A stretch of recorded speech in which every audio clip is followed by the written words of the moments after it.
Hi guys, it's Undercover Chick. Welcome back to my channel. For those of you that don't know me, my name is Madhu. I'm a London-based travel blogger, currently stuck in London actually due to the coronavirus situation. It is unfortunate, but I'm making the most of it.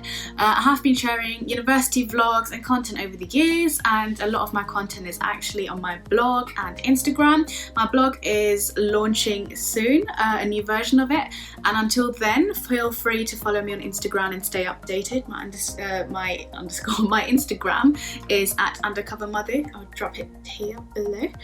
So today's video is on my application process for jobs, for graduate jobs. So when I'm not traveling, I'm actually in full-time employment, and prior to that I was in full-time education. So after graduating, I worked hard for this actually, but it was quite fortunate that I managed to get a job within the first month of applying for jobs. I just wanted to let you know that this is my personal journey. I'm no professional person at, I'm not an application coach. There's lots of help out there. A little bit about me. I did a degree in chemistry at the University of Kent, and while I loved my degree, I knew that I didn't want a job in chemistry. It may not come across that way because I did a chemistry degree, but I'm not very academic at all. Throughout my whole education process, I truly believe this is that I try to stay as versatile as possible, as active as possible, as proactive as possible. And I'm not saying you can be academic and proactive. So in terms of grades, I was not the smartest person in school.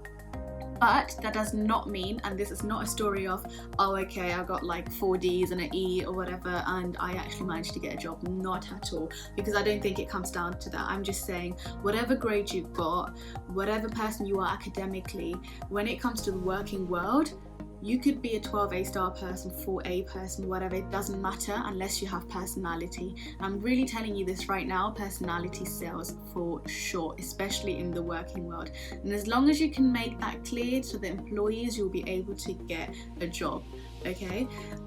So know your value, and your value is not what it says on that piece of paper, okay? There's more to you. Number one, self-development. So as soon as you're done with your exams, think about yourself and think, okay, apart from my grades, who am I? What did I do? And I'm not talking about the things that you went and did out there to impress employees. What do you actually enjoy doing that you do, not because you needed it for your job application? So for me, for example, that was travel blogging, and it was also my passion for travel, and it was things like me really enjoying playing handball. I didn't go play handball because I wanted it on my CV. So if you're still at university and watching this, do things because you want to do them, not because you want it on a piece of paper. Because at the end of the day, when you're at an interview, this will really show. Afterwards, I went and sat down for 2 solid weeks, and the best part about this is that we treated this like a job. When I say we, actually went out with a friend and did this every single day. We turned up, we showed up, no matter how little or much work we got done. We actually did our personal statements together and our CVs together, and then at the end of the day at like 4 o'clock would say, okay, let me see your CV, and then we'll swap and we'll give each other advice and what we think about it, and just improve on it every single day. If you want to know how many jobs I applied for, it's 24, I believe. My job process may have been longer, and I was actually prepared to go unemployed for 2 years, or even for 1 year. But I was quite lucky. Those 24 jobs, the time I spent on each application is probably equivalent to how much some people would spend on sending off 50 applications. So what I'm trying to say is I treated each application very, very, there's so much care and love and detail. And I knew I was going to get rejected from most of them, to be honest. So it was not just you spending more time on an application doesn't mean you're necessarily going to get the job, but it is about quality and not the quantity. There is so many jobs out there, so you don't need to sit there and send, it is as easy as, okay, upload CV, upload personal statement, send. But so many people are doing that. How are you going to stand out in the pile and actually make it to the interview? And for that, you really need to make each application specific to that role. Even if it's the same role at 2 different companies, I would still make my application, like my personal statement, for example, specific to that company. I would do the full research and show that passion towards the company. Even though it's just the initial stage of probably like 8 further stages that they have, I did my research. So quality, not quantity. First of all, a little bit of story about how I got my current job. I actually went to a careers fair, and I was actually looking around for a job in the financial services.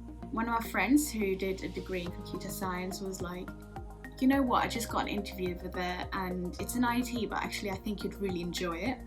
And the only reason I didn't apply for that before is because I had no idea what it was. And then she explained it to me on the spot, like, okay, this is how it works, this is the sort of role they're promoting. And I was like, oh, that actually sounds quite interesting. And I was like, you know, no harm in introducing myself. So I went up to the store and introduced myself, and that's where everything began. They rang me up a week later and said, you know, can you come in? And I went there and I had to take this test. It wasn't like a typical test, it was like a psychometric test and like logical reasoning. After the psychometric test, I had like a sort of informal interview, but I didn't actually realise it was informal, so I treated it like a real interview anyway. And then a week later I get a phone call, and I was in Germany at this point, and she said, hi, how are you doing? And so I've got your results, and you actually didn't do as well as I thought you would do in the psychometric test. So I must have got something like 65% and you need 70 or more, or she told me the percentage, but I've actually forgotten. But I've never been good at exams, it is how it is, and I didn't perform great.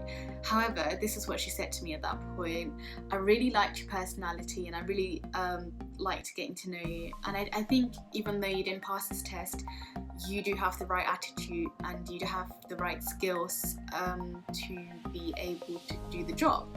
So she said, I'm going to put you through to the interview with the team, and then it's down to you to convince them that you're good enough for this role. First of all, I was so thankful, and I'm so thankful to that lady still, that she actually believed in me and didn't believe in the, you know, that's the first time someone said to me, it's not about the exams, it's not about the paper, but I actually like you for your personality. So I really, really appreciated that, and that actually put the company already in a really good light for me. So then I went to the interview. The interview actually went really well, and I ended up getting the job. But what I'm saying to you is, my grades were not sufficient for this current job, right? So first of all, I didn't have the grades. Then I didn't even pass the test. Like, wow, okay, so you don't have the grades, you're not passing the test, but somehow, and I didn't fluke it, because she did tell me it was my personality, and I'm telling you, if you believe in yourself, it will show, guys. So from the beginning, believe in yourself. That's how I got the job, okay? That's the only way I got the job. I didn't get lucky. I purely believe it's all down to me, the way I've put myself forward, my hard work over the past years. And I'm not showing off. I'm saying that because I believe in myself so much, I managed to do that.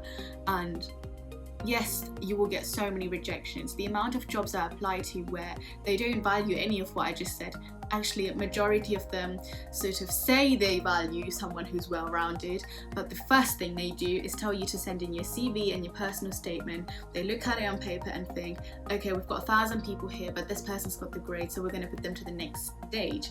So for me, it was always a matter of, okay, I never had the grades, so how am I actually going to make it to the next stage to show them that I'm actually suitable? So if you're like me, I think your best shot is to actually meet these people and get to know them, which is why a careers fair is great, because that's like an interview, okay? So dress up nice and treat it as a real interview and get to know people there and show your personality right there and then to get yourself straight to an interview and skip the first few steps, which is what happened to me.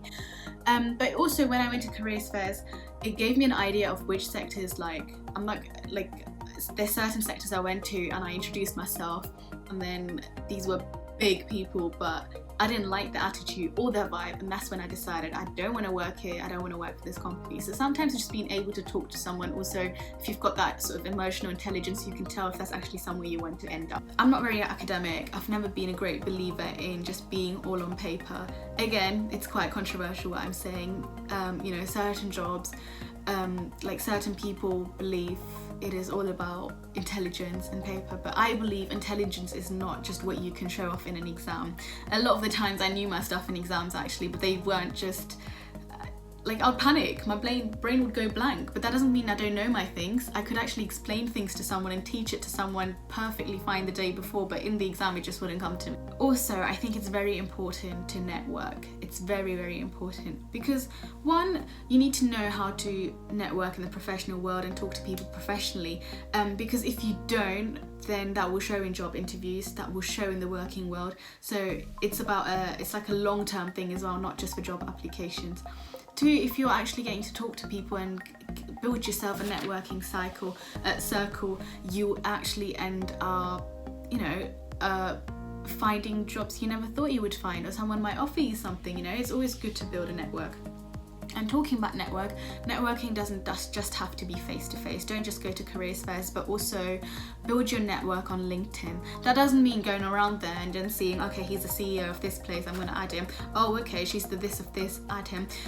Those ads don't mean anything unless you actually talk to them, okay? So, don't be afraid to send out a few messages to someone. Have a simple chat, or if you see a post where someone's saying really something inspirational, and you feel like you agree or have a point to make, write it down, write that comment, network around LinkedIn, because LinkedIn is a great place to find the right people. So I actually only been to one interview before, and that's the one I got. I have done phone interviews and I got those jobs as well. Video interviews never went well for me because it was sort of like talking to a screen. Okay, also when it comes to applying for jobs, don't be desperate, know your value.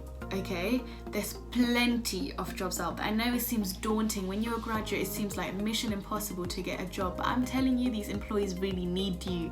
They need you more than you think they need you. Yes, they have a lot of applications coming in, but it's also, you have a value, and if you know that you studied hard, you work hard, you've got a good personality, you've got the right skills, you've got the right attitude, that's enough. Okay, you just need somewhere to start, and you can work your way up in whatever you want to do. But having said that, value doesn't mean money, okay? So you don't need to get the highest paying job. If you feel like you found a place that's offering you a job, but they're not offering you that much money, but you feel like it is, for example, a good company, let's say a good startup where they're offering you the right skills. Actually, I really believe startups are a good place to start, or a medium-sized company, because these are people that have worked somewhere else before that have decided to come now and start something up. So they're the people with the right attitude, and they're telling you, and you'll be working, you won't be one of the 50 graduates, you'll probably be one of the 3 graduates. So you'll get a lot of attention and detail towards you. I'm not gonna do interview advice in this video. If you do want a video on interviews and everything else, please drop a comment. I might do it, I'll think about it, because I haven't actually done many to be able to say so. I think the ones I had actually went pretty well. I've always said it, if I get to the interview stage, I'll get the job. Alright guys, that's another video done, another week in this coronavirus lockdown that has passed. I hope you're all making the most of this time. Enjoy, relax. If you're a graduate soon, don't worry, but we'll use this time for that self-development I was talking about. I know what it feels like to be unemployed. It was actually the worst feeling. I've never experienced something like that my entire life, because I've never been in a situation where I didn't know where I belong, if I will get a job. It's so uncertain, and with this whole coronavirus situation at the moment, it's more uncertain than ever. But please, please, please, please don't stop having faith, believe in yourself, believe in who you are, and keep keep improving on yourself, you know, even if the employment is frozen and people aren't hiring at the moment, even if we do go into a recession, at the end of the day, the world's not going to end. You will get that job. Until then, make the most of this time. Don't procrastinate. Learn a language, learn an instrument, do something that's you're passionate about, or even give birth to a business if you want to, you know. Maybe at the end of the day you didn't need that job you wanted to apply for. It's all down to you and your own power, so truly believe in yourself. Alright, I'm talking too much again. I'll see you guys next week, but please drop a comment on what you thought about this video, or I'm not coming back for sure, and you know I mean that. I'll see you guys soon. Undercover Chicken out.